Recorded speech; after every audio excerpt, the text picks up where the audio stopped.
Amen. Blessed day mga kapatid, no? My dear brothers and sisters, magandang araw sa inyong lahat. Today we're going to talk about why we need to cultivate continuously our fruit. Ano po yung fruit na pinag-usapan dito po that we need to cultivate daily in our life? Actually po, this message intended sa mga taong tumanggap kay Kristo and we are called Christians. Amen?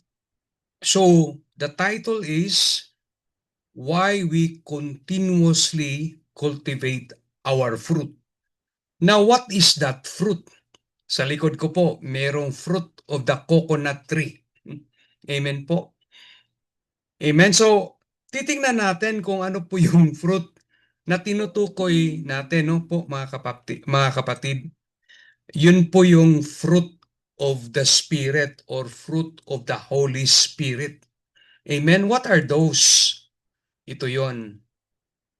So, again, no, the title is Why We Continuously Cultivate Our Fruit. What is that fruit? Amen? That fruit is yung bunga yon ng ating pagtanggap kay Kristo. Amen po.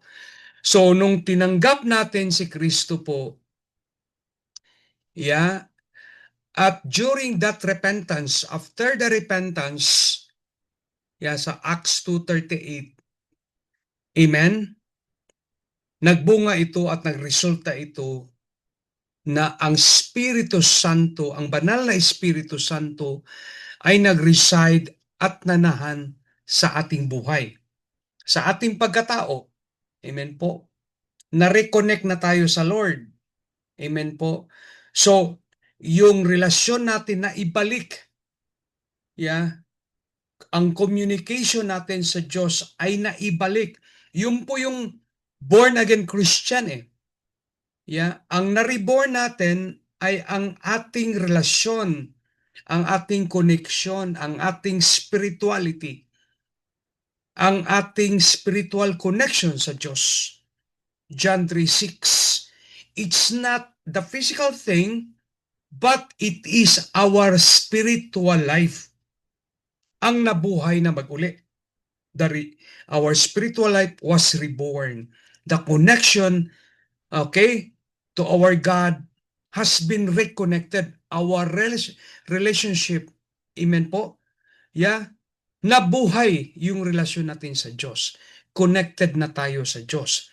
So doon nag-reside ang banal na Espiritu sa atin at tayo po ay tinawag na isang Kristiyano. At ito siya ay ang bunga natin. 'Di ba sabi doon sa 2 Corinthians chapter 5 verse 17, in Christ we became a new creation. The old has gone, the new has begun. So that means nabago po tayo. So isa sa mga pagbabago, nagkaroon tayo ng bunga, nagkaroon tayo ng resulta, epekto nung tayo ay tinanggap natin si Kristo at tayo po ay lumalakad ayon lamang sa kalooban ng Diyos. Sino po yung tumulong sa atin? Yan po ang banal na Espiritu Santo at ito ang kanyang bunga sa buhay natin. Ano po yan?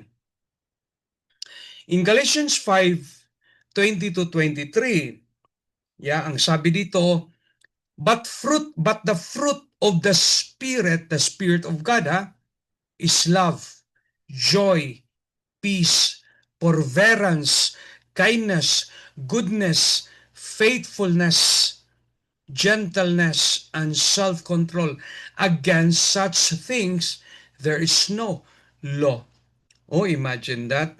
Kung meron tayong ganito pala, amen, hindi po tayong malaki ang porsyento na hindi tayo magkasala sa mga utos ng Diyos. Pag ito ay nandito sa atin, amen po, Posibleng malaking porsyento na hindi po tayo na malulung sa kasalanan. Now, ngayon, bakit ito nangyari sa isang tao o sa isang Kristiyano na tumanggap kay Kristo? Ganito kasi ang istorya po, mga kaibigan, mga kapatid, mga kabro at mga kasis.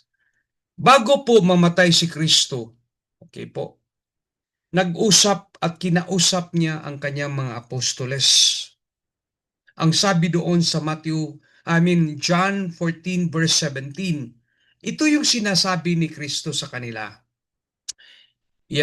Kasi sinabi niya, nagpahiwatid na siya, na of course, mamamatay siya, at ipako sa krus, pero hindi niya iiwanan ang kanyang mga apostoles na kagaya ng mga orphans. Sinabi niya na merong kayong katuwang. Amen po. So, sabi niya na mag-pray siya sa Father, at kung sakali wala na ako rito, wala na, mamatay siya at babalik siya sa langit, meron silang katuwang. Ito po ang Espiritu Santo. Sabi niya rito sa John 14 verse 17, He is the Holy Spirit who leads into all truth. Amen? Into all truth. The world cannot receive him because it is not looking for him, but does not recognize him. But you know him because he lives with you now and later will be in you. Naintindihan niyo po yung sinabi ni Kristo? Ngayon, wala pa yung Espiritu Santo, o banal na Espiritu Santo. Kasi nandito pa siya, katuwang nila, nag-guide sa kanila, nagsabi ng katotohanan. Pero once mamatay siya, sabi niya, later will be in you, siya din ang sasama sa atin in the form of the Holy Spirit. Kuha niyo po. Kasi sinabi doon sa John 14:26, but when the Father send the advocate as my representative, that is the Holy Spirit, He will teach you everything and will remind you of everything I have told you. Siya pa rin yun, kasi remember, God the Father, God the Son, God the Holy Spirit, as representative ni Kristo sa buhay natin ngayon. Now, saan po nagsimula na makatanggap tayo ng Espiritu Santo ng Diyos? After the death of Jesus Christ, amen po? When the time that He resurrected and the apostles were baptized in Acts 2, and they will receive according to Jesus Christ, and you will receive the power of God in Acts chapter 8. Chapter 1 verse 8. Di ba? So, when the time that Jesus Christ baptized them, empowered them, that was the time that they received the Holy Spirit. Pero pinapangako na niya before He died. Ang Espiritu ay kagaya niya, Diyos, representative ni Kristo. Kaya nga, God the Father, God the Son, God the Holy Spirit, they are one. So, nung tayo po ay tinanggap natin si Kristo, nag-reside ang banal na Espiritu Santo sa buhay natin. Now, matanong niyo kayo. Matanong niyo siguro sa akin, bakit if we read in the Bible, we can see the Spirit? Not normally in the Old Testament, it says Spirit lang, Spirit of God. But how come in the New Testament, Jesus Christ mentioned, or in the book of Acts, the Holy Spirit? Why? Because God is very specific. that the representative of Jesus Christ, representative of God, is holy spirit, not because here in this world there is an evil spirit. Nakuha niyo po? So, specific ang Diyos. And you can see all the lines naman when sometimes like for example, Galatians 5, the fruit of the Spirit, love, joy, peace. Meron bang evil spirit na mag-produce ng love, joy, and peace? Wala naman. It's only the Spirit of the Lord, which is the Holy Spirit. Kaya doon nagsimula after the death of Jesus Christ and Jesus Christ resurrected, and He empowered by through the baptism of the Holy Spirit the apostles, and the apostle received the Holy Spirit. Yeah? And they have the power to obey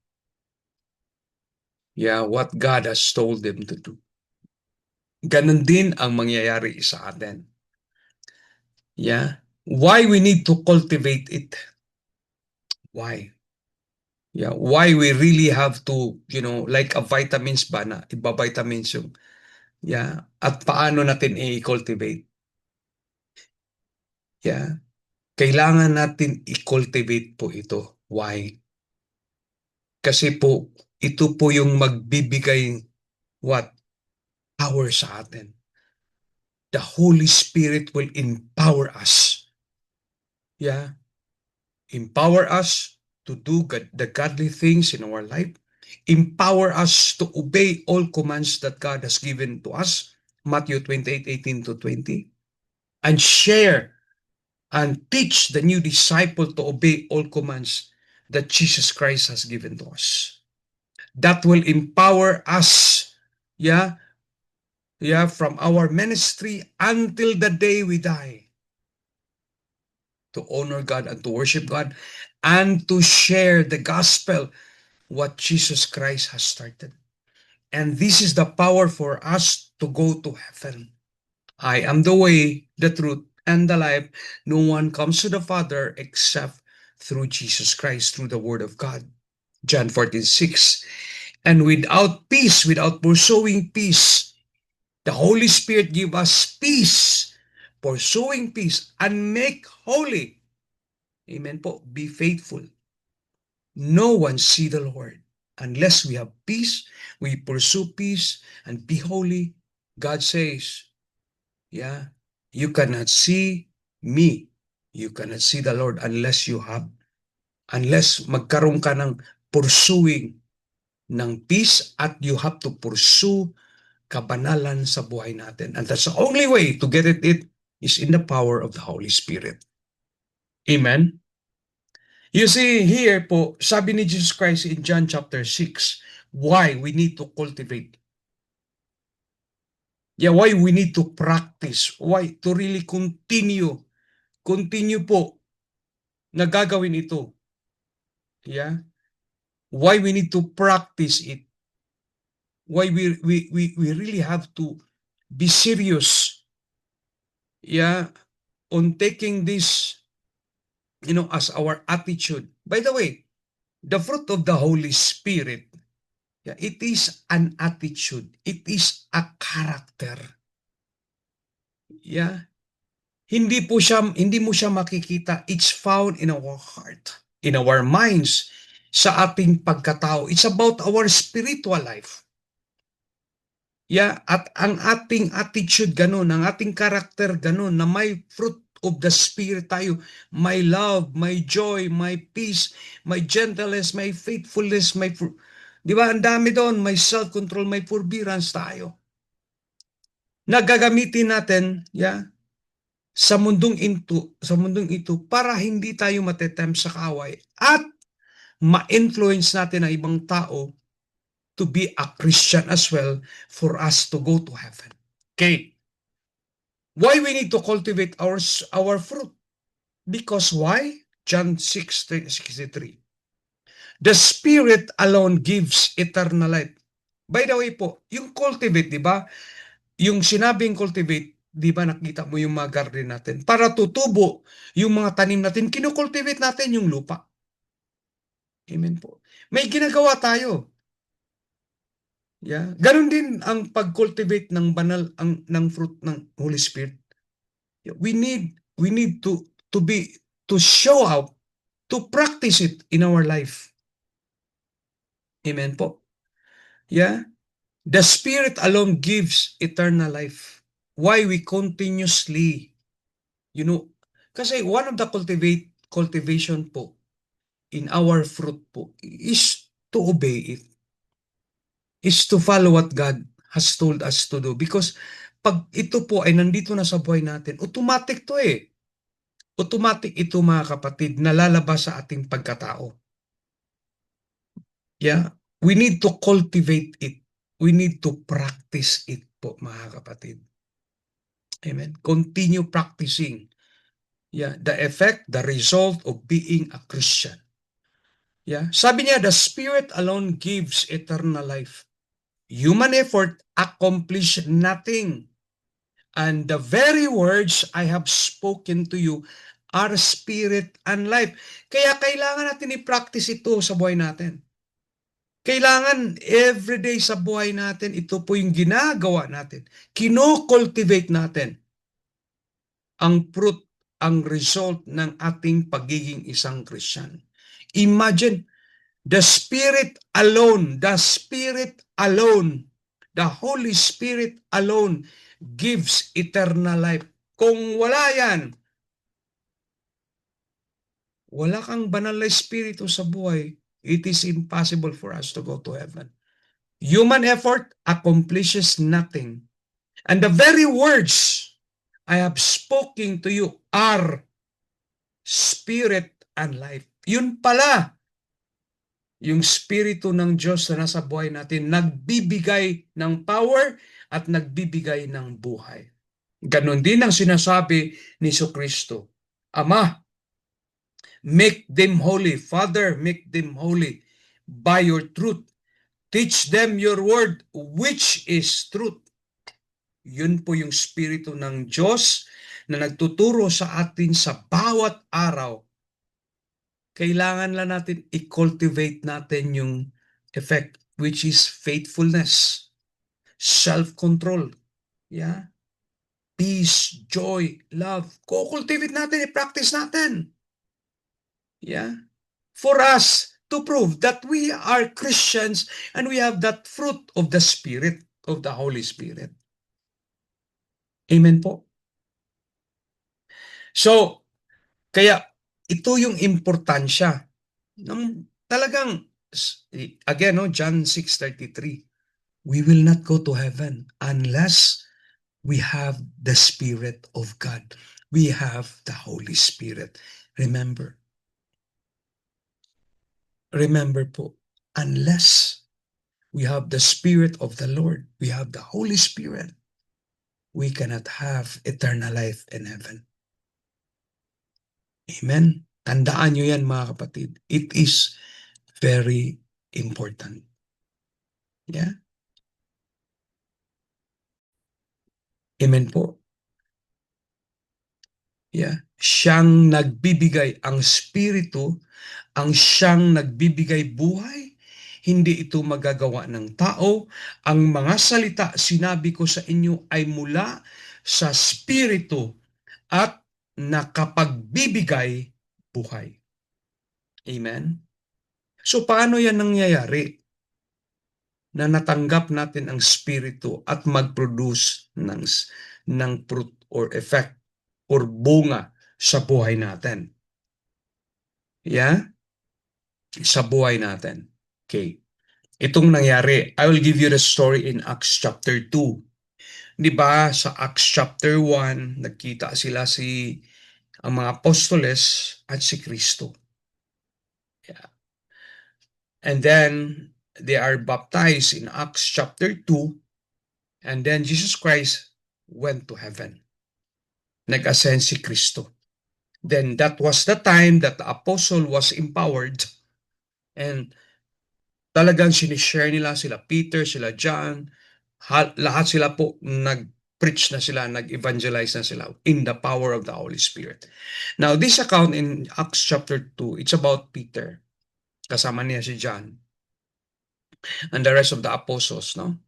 Peter, kasi that time kasi tagalang nag-preach sila sa lansangan, sa any area, sa colonnade, sa mga market, nag-preach sila. Then, nakuha ng mga tao. Fortunately, yung mga taong nakinig nila, mga Hudyo, mga Jews po, na they participated in the crucifixion of Jesus Christ. When they heard the teaching of Peter, it pierced in their heart. Nakonsensya po sila, nasaktan po sila, at nakonsensya sila. Sabi nila, Pedro, anong gagawin namin? So Peter replied, each of you, sabi ni Peter, must repent of your sins and turn to God. And be baptized in the name of Jesus Christ for the forgiveness of your sin. Then you will receive the gift of the Holy Spirit. This promise is to you, to your children, and to those far away, all who have been called by the Lord our God. Tagalog, sinagot ni Pedro sa kanila, magsisi kayo at tumalikod sa inyong mga kasalanan at magpabautismo ang bawat isa sa inyo sa pangalan ni Jesucristo upang mapatawad ang inyong mga kasalanan at matatanggap ninyo ang regalo ng Diyos na walang iba kundi ang banal na Espiritu. Doon pala ang paraan na matanggap natin ang banal na Espiritu. Madali ba yan? Hindi po siya madali. It takes faith and repentance. Kasi sabi niya, magsisi kayo at tumalikod sa inyong mga kasalanan. Madali bang gawin yan? In practical life, in the present life, sa totoong buhay, mahirap. Kaya dito sa Acts 2, sinabi talaga ni Pedro, anong nangyayari when he talk about the gospel of Christ? At he talk about yung solusyon, paano natin matanggap ang Diyos sa pamagitan ng banal na Espiritu Santo sa buhay natin. Paano? Magsisi kayo at tumalikod kayo sa inyong mga kasalanan at magpabautismo ang bawat isa sa inyo sa pangalan ni Jesucristo upang mapatawad ang inyong mga kasalanan. At ganon matanggap ninyo ang regalo ng Diyos na walang iba kundi ang banal na Espiritu. Yun pala ang paraan. Pero madali ba yan? Hindi. Tingnan mo sa Acts. Next slide. Acts 2:48, 40 to 41. Then, nung nasabi ni Peter yan, then Peter continued preaching for a long time. Nung time ba yun na sinasabi na marami bang nagsisi? Hindi pa. Then Peter continued preaching for a long time, strongly urging all his listeners.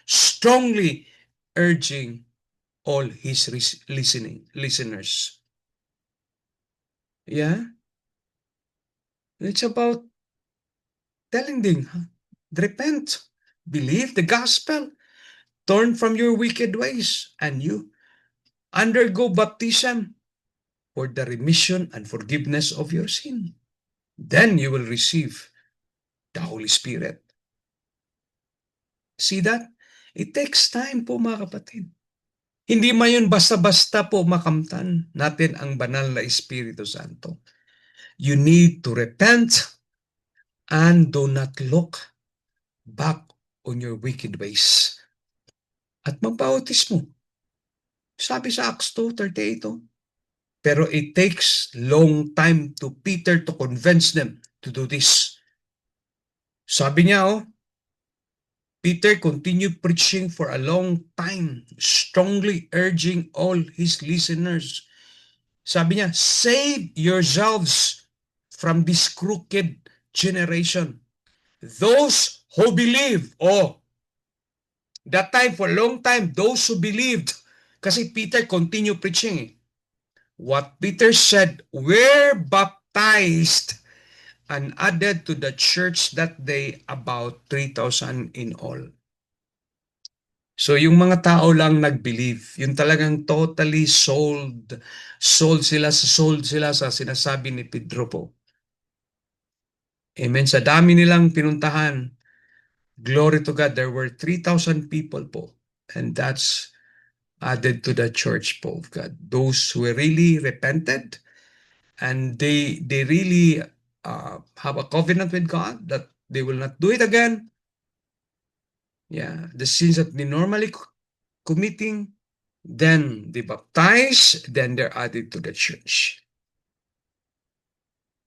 Amen po. Okay, so yun po, nagkaroon tayo ng banal na Espiritu Santo. At noon, magbunga yon. Madali bang magbunga? Hindi. Ang fruit po, tingnan natin. Kung tayo po ay magtatanim, kagaya ng nasa likod ko, yung puno ng lubi, takes years bago siya namunga. Ganon din sa buhay natin, kailangan may cultivation eh. Meron po talagang mag-practice tayo, hindi tayo magiging duwag. Amen po. Kailangan like for example, what is the main na mission natin in Matthew 20:18 to 20? It's the Great Commission, is to preach the gospel to all nations. Buti ngayon may internet. We will not go anymore to other places. We just recorded it like this in a video and share to the whole world po. Ano po yung ibig sabihin? Na ang salita ng Diyos or ang Biblia itself. Amen? Kagaya dito sa likod ko po, may puno. Pero did it instantly na naging puno? Hindi. Merong itatanim na seed, liso, or yung niyog. At yung niyog, mamatay yon at sisibol ang bagong sibling. Ganon din, habang po tayo po ay nakikinig at naririnig natin ang salita ng Diyos na kagaya nito, Romans 10:17, faith comes from hearing and hearing to the Word of God. So in the time that we hear the Word of God, we start to believe.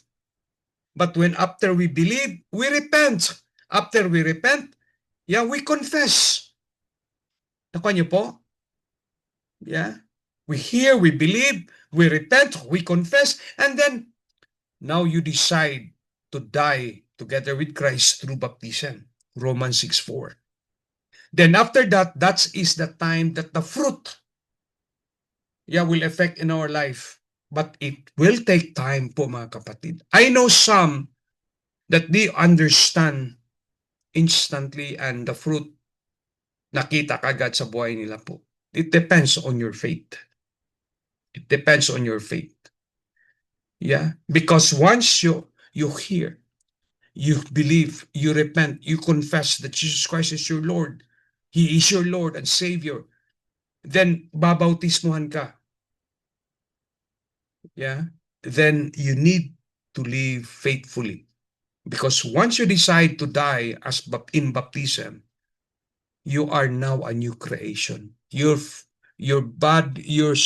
spiritual life will produce that character, will produce that fruit of the Spirit.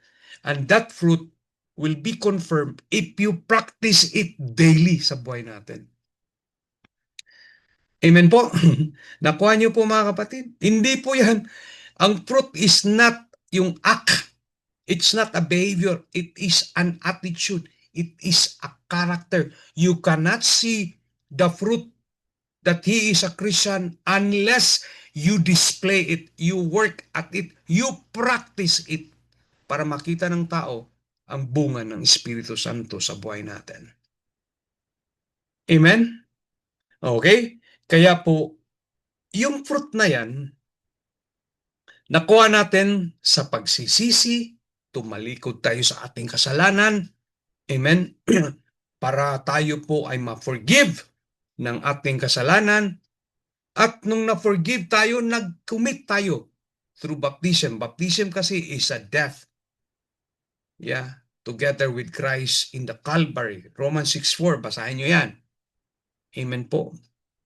At ano po yung tinanggap natin? Yeah, nung tayo ang banal na Espiritu Santo in the form of grace. So what is grace? Tinanggap mo ang Espiritu Santo. Yeah, nanaan yung Espiritu Santo. Yeah. Anong tawag nun nung tinanggap mo ang Espiritu? Grasya ng Diyos yun. Unmerited favor, hindi mo kaya yan. Yeah.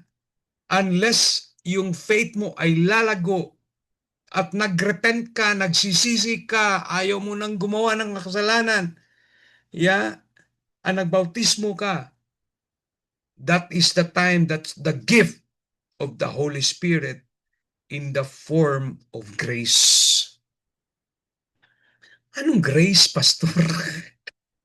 Sabi nito, Ephesians chapter 2, verse 8, 9, and 10. The 10 is very important. God saved you by His grace.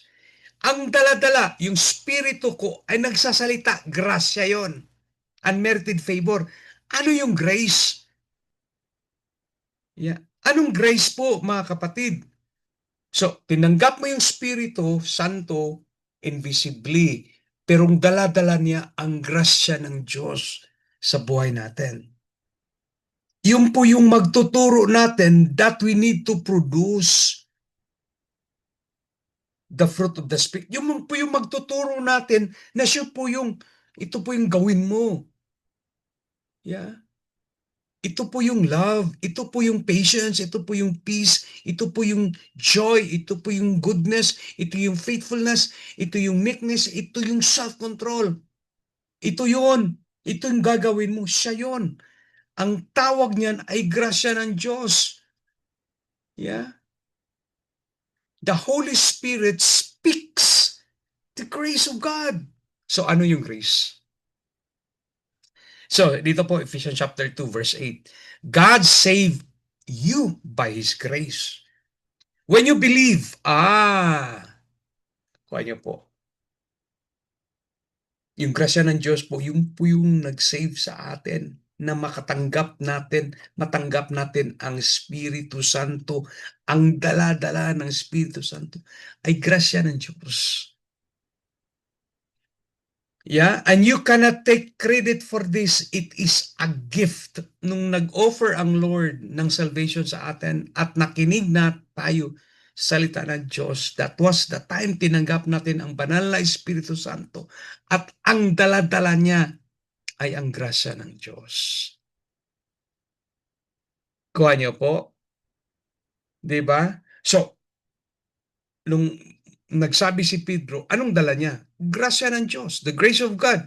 Anong tinanggap niya? Yung banal na Espiritu Santo sa atin. At yun po yung dala-dala na rin ng Espiritu sa atin, yung grasya ng Diyos. Doon siya nagpapahiwatid sa atin. Doon siya nagtuturo sa atin. Doon siya nag-remind sa atin. Doon niya tinuturo ang lahat na katotohanan, ang grasya ng Diyos. So ano yung grasya ng Diyos? Sabi dito, ang salvation is not a reward for the good things we have done. So none of us can boast about it. Ano lang?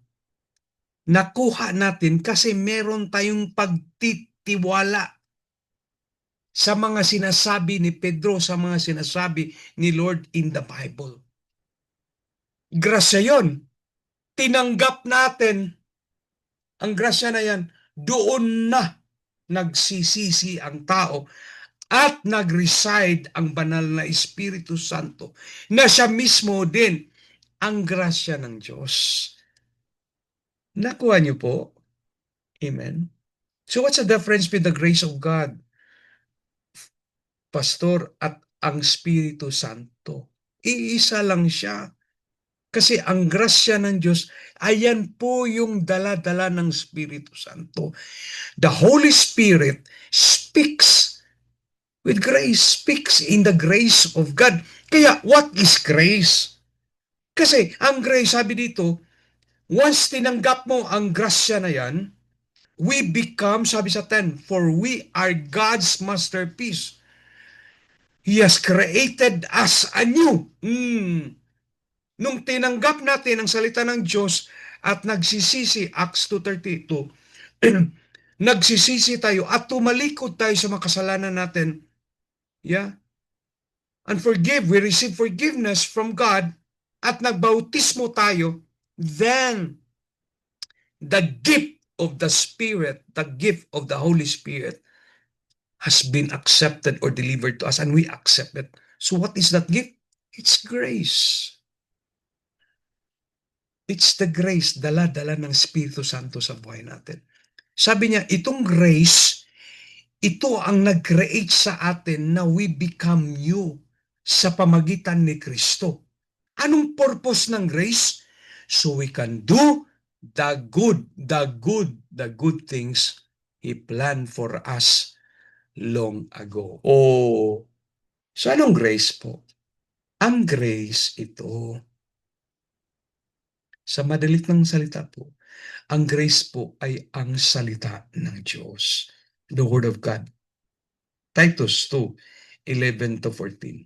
It says, for the grace of God has been revealed and bringing salvation to all people. Bringing salvation to all people. Remember, John 6:33, only the Holy Spirit alone can give us eternal life. Anong dala-dala ng Espiritu Santo? It's the grace. Anong grace? Grace, we are instructed, it is an instruction to turn from godless living and sinful pleasures. We should live in this evil world with wisdom, righteousness, and devotion to God. That's grace. So what is that? That's the Word of God. That is the gift of the Holy Spirit. When we receive Christ, the Spirit resides in us, and they have a gift, which is grace. What is grace? That's the Word of God. It's the Word of God. It's the Bible. It is an instruction to turn from godless living and sinful pleasures. We should live this evil world with wisdom, righteousness, and devotion to God. That is grace. Sabi niya, while we look forward with hope to that wonderful day when the glory of our great God and Savior Jesus Christ will be revealed, will come. Habang po tayo po ay naghihintay, habang buhay po tayo, naghihintay tayo sa second coming of Jesus Christ, yeah, and while waiting for Him, we also producing fruit according to the grace of God, according to the Word of God. Gumagawa tayo kung ano po yung pinapagawa ng Lord. And it is summarized in the fruit of the Spirit: love, joy, peace, patience, kindness, goodness, forbearance, self-control, faithfulness, and so on. Amen? Yeah. Ganun po ang grasya ng Diyos. Ganun ang resulta na meron tayong Diyos. Amen? Yeah.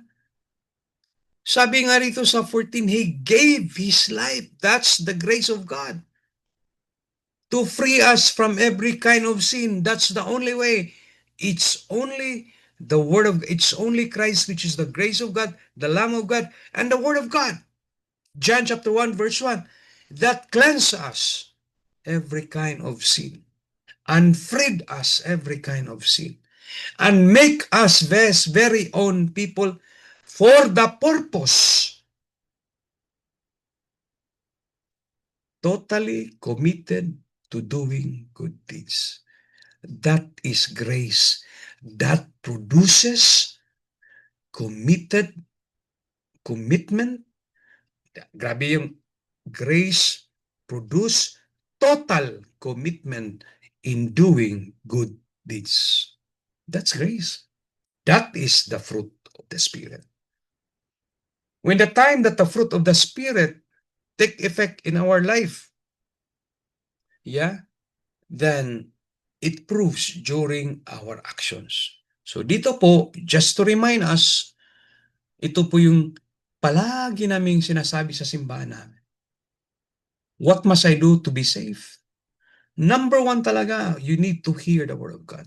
You have to read, you have to hear, you have to listen, you have to research, investigate. Then your belief system will be stable. When your belief system have faith, yung faith na tang faith, then you realize you're a sinner and you repent, then you hold and declare that God is our Savior, and you will be baptized. And the output of this will be the fruit, and that you need to live faithfully according to the Word of God. But we are not perfect. Sometime in our life or every day in our life, we make mistake. Yeah, when we walk in the light, when we walk in the Spirit, when we work according to the Word of God, sometimes we mistakenly sin. But totally, we repent again, we confess, we pray and receive forgiveness, and then again, we are cleansed. First John chapter 1, verse 7. Because we have the blood of Jesus Christ already, that it cleanse us our life daily po. Amen?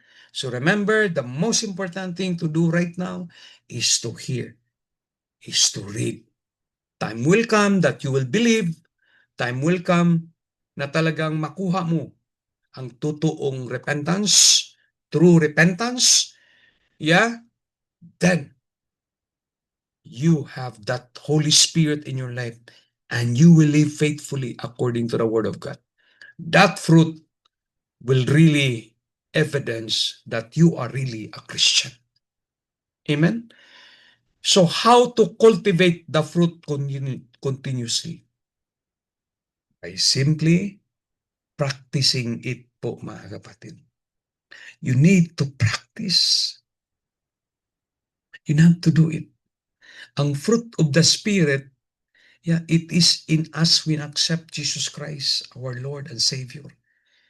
It is the gift, it is the Word of God. But that could not happen.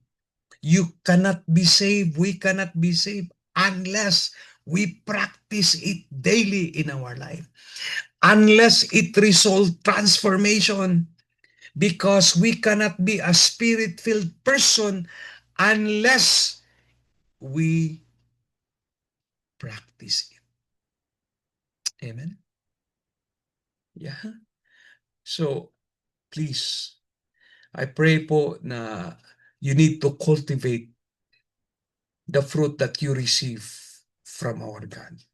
You need to cultivate, you need to practice, you need to start doing it. It's not only Christian by mouth, but Christian by action. Amen?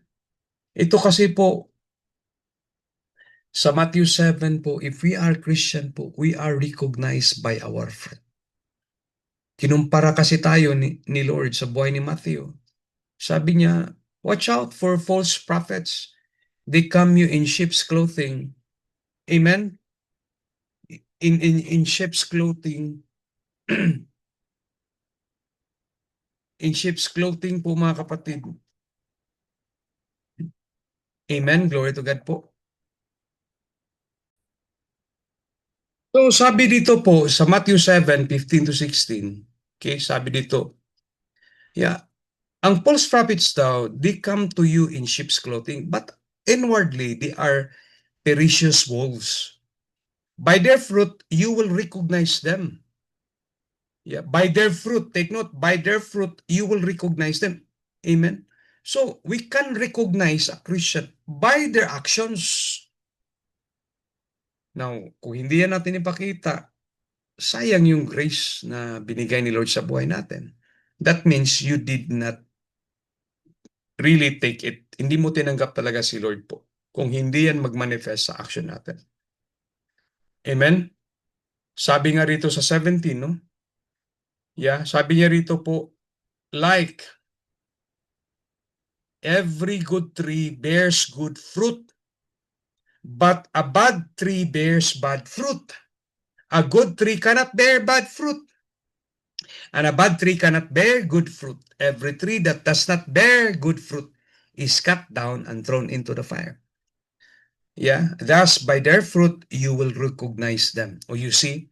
Now, if we claim to be Christian and we are transformed and we claim that we are in Christ, yeah. So Christ-like person or the Holy Spirit bear the fruit of love, joy, peace, patience, and so on. Yeah? Pag hindi to mag-result sa buhay natin, we're not Christians. We don't believe Jesus Christ. We don't believe God. Kaya po, advisably po, ang advice namin po talaga, if you're going to ask me, first that we need to know is God. So we need to really hear God. We need to read God. We need to investigate that. Kasi karamihan sa atin, we just know Him, but we don't have relationship with God.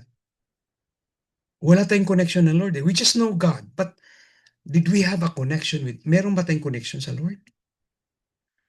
Alam mo ba kung anong favorite color niya, ang gustong kainin niya, anong gustong-gusto niya ibigay sa iyo, ibibigay natin sa kanya, anong gusto. Kailangan natin alam natin ito. Kasi ito, warning. Karamihan sa atin, we know God, but we don't have a relationship with God. Itong nangyari sa 21, Matthew 7:21 to 23. Ito yung pinaka-scariest. Natatakot po ako dito sa Bible verses na ito. Takot na takot ako kasi ganito. Not everyone who says to me, Lord, Lord, will enter the kingdom of heaven. Sabi niya, but only the one who does the will of my Father. Imagine that. Only the one who does, tinanggap mo si Kristo. You claim that you're a Christian po tayo. You claim that the Holy Spirit resides in you. You claim that you have the fruit of the Spirit. But how can you prove that you have the Spirit of the Lord in your life? You have to do it. You have to practice it. You have to manifest it in your life. Kasi sabi niya, the only way to go to heaven, but only the one who does. Yeah? Kung di yun lamang sumusunod sa kalooban ng aking amang nasa langit. Yun lang taong gumagawa, sumusunod at gumagawa kung ano po yung sinasabi ng Diyos. Kaya ang Espiritu, dala-dala niya grasya. Ang grasya na yun po yung salita ng Diyos. That's the Word of God. Kuha niyo po. Kaya sabi dito sa 22, many will say to me on that day, on the judgment day, Lord, Lord, did we not prophesy in your name? And in your name drive out demons? And in your name perform many miracles? But sinabi ni Lord dito, sa 23, then I will tell them plainly, I'll never know you. Away from me, you evildoers. Tagalog. Marami ang magsasabi sa akin sa araw ng paghukom. Panginoon, hindi po ba't sa ngalan niyo ay nagpahayag kami ng propesya? Nagpalayas ng mga demonyo at gumawa ng maraming himala.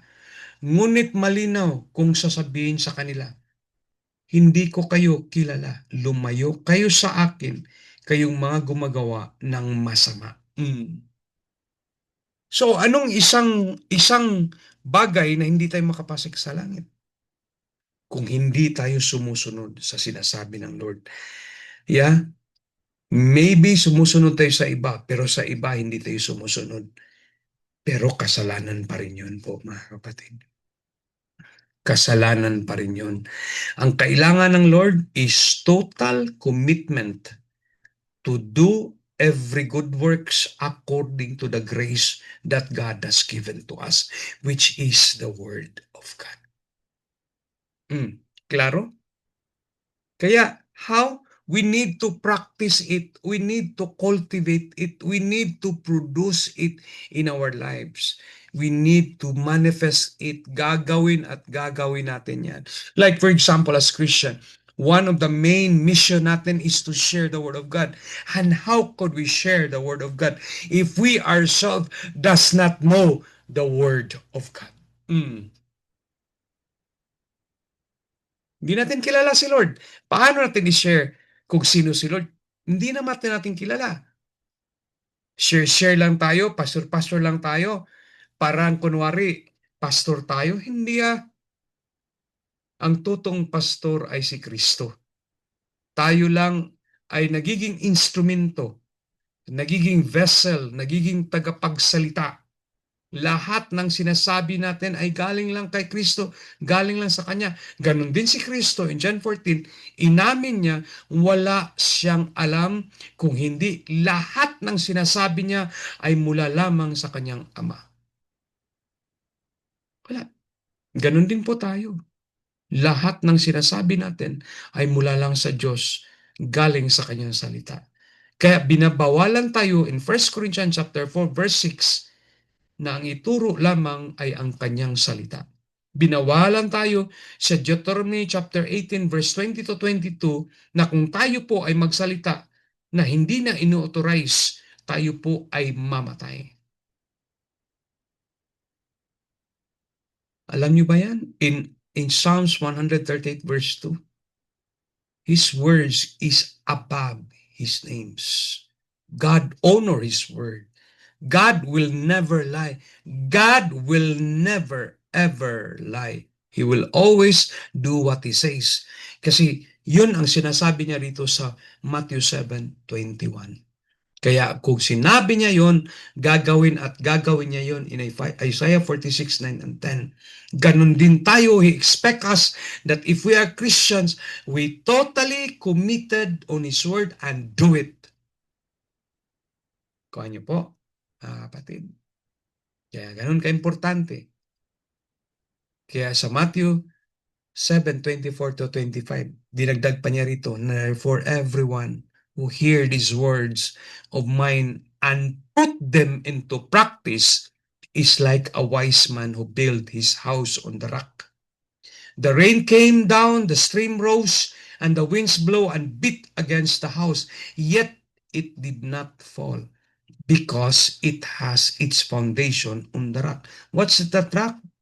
What is that rock? That rock in 1 Timothy, if I'm not forget, chapter 3, verse 15 to 16, it is the Word of God. Our foundation, ang saligan lang natin, ang foundation lang natin, it's the Word of God. 2 Timothy chapter 3, 16 to 17, it correct us when we are wrong and make us realize what is right in our life for us to do good things in life. Ganun po ang salita ng Diyos. Although ang salita ng Diyos in Hebrews chapter 4 verse 12, masakit po siya, pero ito po ay magbabago sa atin. Amen? Kaya po sabi niya sa Matthew 7:26-27, but everyone who hears these words of mine and does not put them into practice is like a foolish man who built his house on sand. Amen po. The rain came down, the stream rose, and the wind blew and beat against the house, and it filled with a great crash. But sabi dito po, pag tayo, we build our house in faith, will never be crushed. Amen? Sabi nga rito, if we put in practice, even the rain come, the stream rose, and the wind blew and beat against us, yet it did not fall because it has its foundation on the Word of God. The rock is Jesus Christ. Amen? Kuha niyo po. Amen? Kaya pag hindi natin pinapractice, mga foolish po tayo, sabi rito. So when the problem comes, when challenges comes, when whatever doubts, whatever worries, problema na madaanan natin, we will be crushed because we don't have the foundation of the Word of God. Kaya sabi dito, panghuli po, Jesus replied in Luke 11:28. Jesus replied, "But even more blessed are all who hear the Word of God and put it into practice." Kaya how could we cultivate the Word of God? How? By practicing it. Why we have to practice it? Because that's the only way po. The Holy Spirit, the fruit of the Holy Spirit that will manifest, that we will practice, it's the only hope alone for us to enter heaven po. Faith without deeds is dead. James chapter 2, 17 to 22. It is useless. Our faith cannot be produced. The grace will not produce good deeds. Oops, it is dead. That means if we will not put into practice Matthew 7:21, we cannot enter heaven. Only those who actually do the will of my Father will enter. Amen? I pray na pakinggan nyo ito po. This is very important topic. How are we going to cultivate continuously our fruit, the fruit of the Spirit, is in Galatians chapter 5, verse 22 to 23. That is love, joy, peace, patience, goodness, meekness, faithfulness, self-control. Yun po yung dapat nating tandaan na i-practice natin sa buhay natin. Amen po. So sana po makinig kayo, ulit-ulitin nyo po. This will help us in our daily life po. At we thank you and please share this video po mga kapatid. Hindi naman ako professional in terms of video po, but this church is always telling the truth according to the Word of God. At sana po kayo din, pag-share kayo na mag-share po ng ganito po. Kayo po ay marunong, magaling kayong mag-edit ng mga videos. Do it for the glory of God. Not for ourselves, to gain money or whatsoever. No. We just want to tell the truth for us to go to heaven po. This is very important and this is the only purpose that we did this video po. For us to know the truth because God desires for all of us to be saved and to know the knowledge of the truth. Remember, God says in Mark chapter 1, verse 15, repent and believe the gospel because the kingdom is at hand. So please share it and please read your Bible po. That's the only way po to know God. Amen? God bless you po mga kapatid. God bless you. Have a blessed day.